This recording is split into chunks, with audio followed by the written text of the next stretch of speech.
Hello friends, welcome to my YouTube channel engineering Shikhar. तो दोस्तों, आज इस वीडियो में हम करने वाले हैं एक न्यूमेरिकल जो कि दिया गया है determine whether the signal is periodic और नॉट। यहाँ पे हमको एक सिग्नल इक्वेशन दी है x t is equal to 8 cos 400 pi T.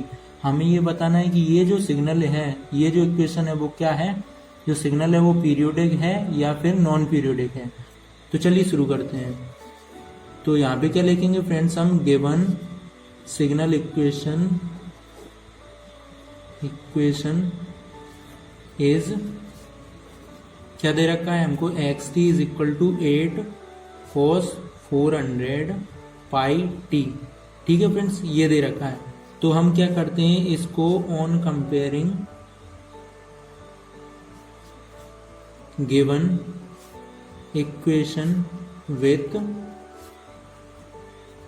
Standard equation, जो कि क्या है friend, x t is equal to a cos 2 pi f T.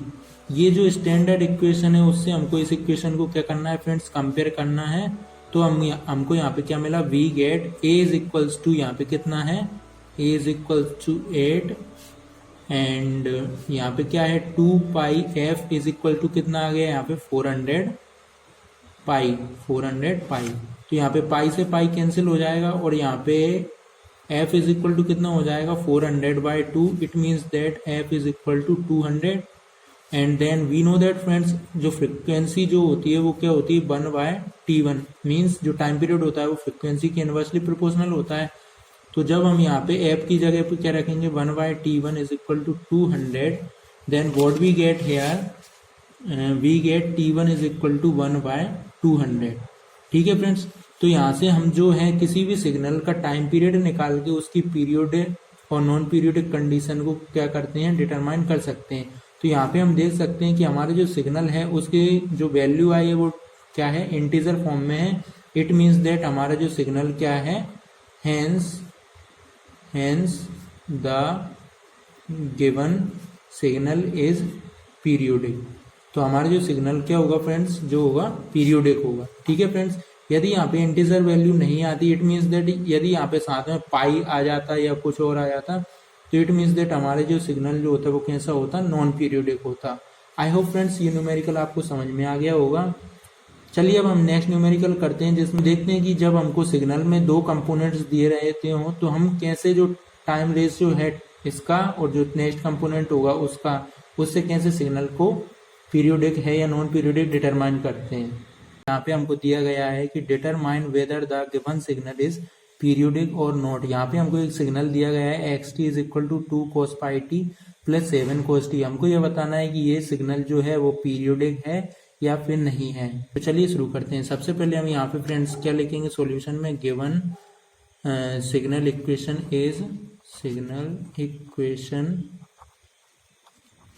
Is क्या है, x t is equal to 2 cos pi t plus 7 cos t.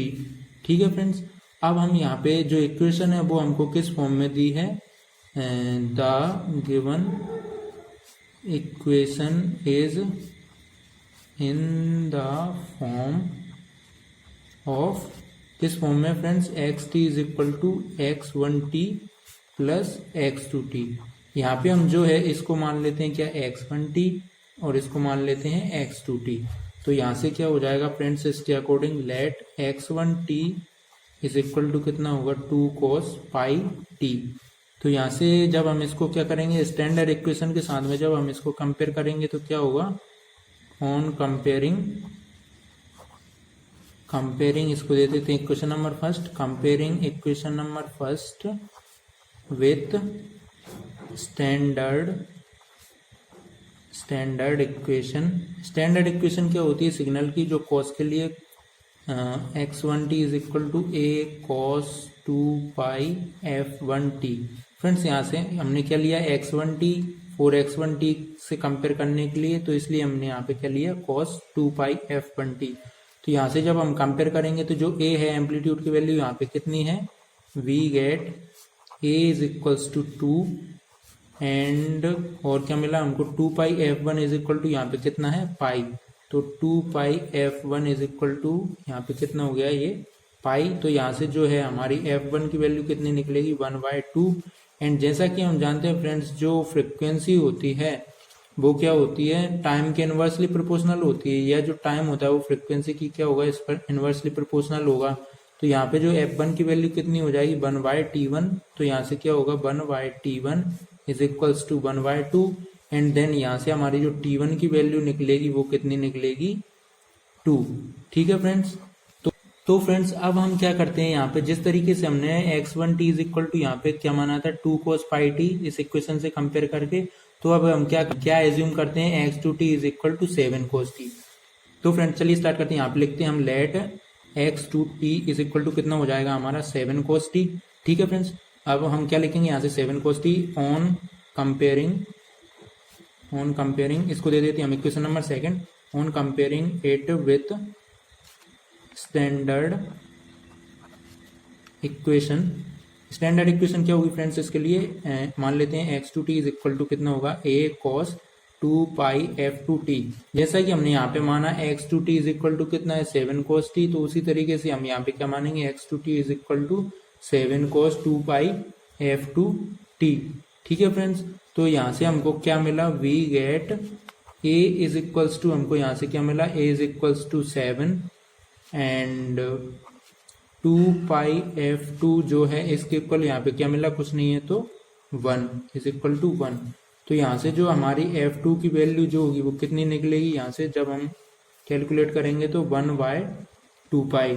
ठीक है friends, तो ये आती है हमारी f2 की वैल्यू। अब जैसा मैंने पिछले जो इक्वेशन थी उसमें बताया था कि यहाँ पे क्या होता है f1 बराबर 1/T1 हुआ, तो यहाँ पे क्या होगा f2 is equal to 1/T2। ठीक है फ्रेंड्स, तो यहाँ पे क्या होगा f2 की जगह पे हम क्या रखेंगे 1/T2 इज इक्वल टू क्या होगा 1/2 पाई। अब यहाँ से हमारी जो T2 की वैल्यू होगी वो कितनी निकल के आ जाएगी 2 पाई। तो फ्रेंड्स जो हमारे क्वेश्चन में दोनों कंपोनेंट्स थे कि 2 cos pi t और 7 cos t, इन दोनों के टाइम पीरियड T1 का और जो T2 का जो रेशियो होगा वो डिसाइड करेगा कि हमारा जो सिस्टम ऑफ इक्वेशन है या जो सिग्नल इक्वेशन हमको दी है वो पीरियोडिक है या नॉन पीरियोडिक है। तो चलिए इनका हम रेशियो निकालते हैं। For the condition of periodicity क्या करेंगे T1 डिवाइडेड बाय T2। तो हमारी यहाँ पे T1 की वैल्यू कितनी है 2 और T2 की वैल्यू कितनी है 2 पाई। तो 2 और 2 एक दूसरे को कैंसिल कर देंगे, तो यहाँ पे क्या होगा T1/T2 इज इक्वल टू 1/पाई। तो फ्रेंड्स यहाँ पे देख सकते हैं हमारी जो डिवाइड में जो है एक नॉन इंटीजर वैल्यू आ रही है, मतलब कि यहाँ पे पाई जो है इंटीजर वैल्यू नहीं है। तो इट मीन्स दैट हमारा जो सिस्टम ऑफ इक्वेशन है, जो इक्वेशन हमको दी गई थी वो क्या है, वो किसको रिप्रेजेंट करती है, नॉन पीरियोडिक सिग्नल को। ठीक है फ्रेंड्स, तो हमारा जो सिग्नल होगा वो कैसा होगा, नॉन पीरियोडिक होगा। फ्रेंड्स तो ये रहा इसका आंसर। तो आई होप फ्रेंड्स ये न्यूमेरिकल आपको अच्छे से समझ में आ गया होगा, और यदि कोई डाउट है, कोई क्वेरी है तो कमेंट में जरूर लिखिएगा। और हाँ, इसी प्रकार के इंजीनियरिंग रिलेटेड वीडियोस के लिए चैनल को सब्सक्राइब जरूर कर लीजिएगा।